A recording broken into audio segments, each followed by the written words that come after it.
Oke, langsung aja yuk kita selamatin sumber yang ada di depan kita ini. Kamu udah share semacam jurnal harian ya, judulnya 7 Kebiasaan Anak Indonesia Hebat.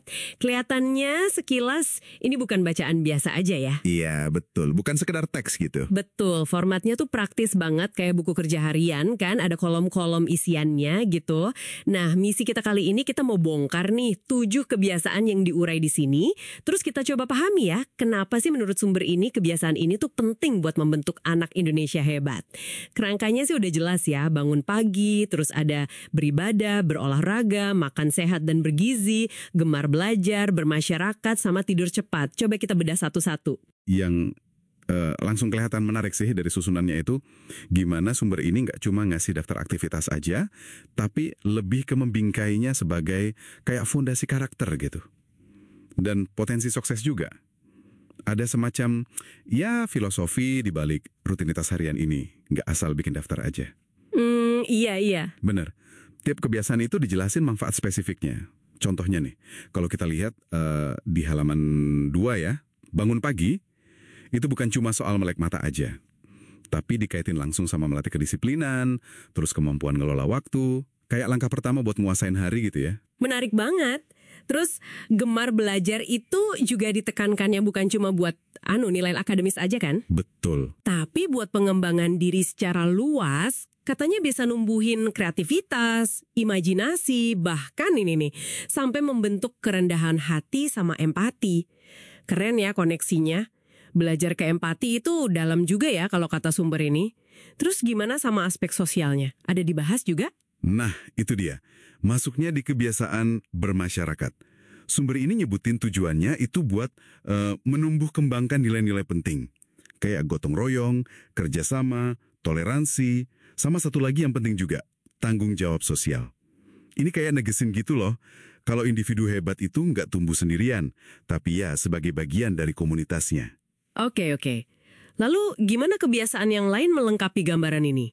Kan masih ada beribadah, terus olahraga, makan sehat, sama tidur cepat. Nah, kalau kita coba rangkai ya, beribadah itu diposisikan kayak jangkar spiritual sama moralnya.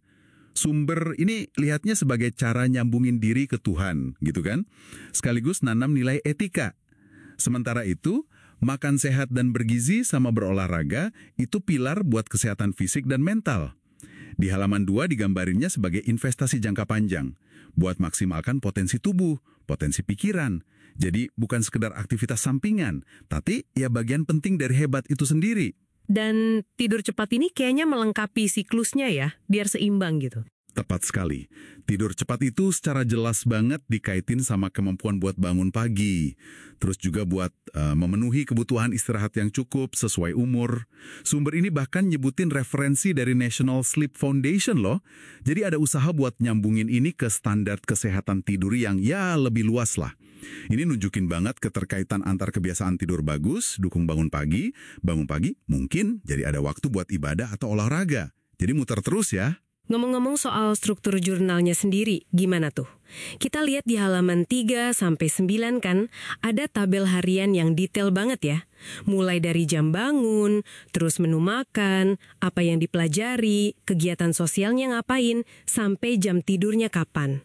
Benar-benar kayak alat pantau harian gitu ya. Dan harian, terus ada rekap mingguan, lengkap lagi pakai checklist, jarang, sering, selalu. Ini kan secara nggak langsung mendorong pembentukan kebiasaan lewat pengulangan yang disadari. Jadi bukan cuma nyatet doang, tapi ada proses refleksi juga. Udah konsisten belum ya? Mana yang perlu diperbaiki? Gitu kan. Dan kayaknya ini bukan proses yang dijalanin sendirian sama anaknya ya. Ada peran orang lain. Sama sekali nggak.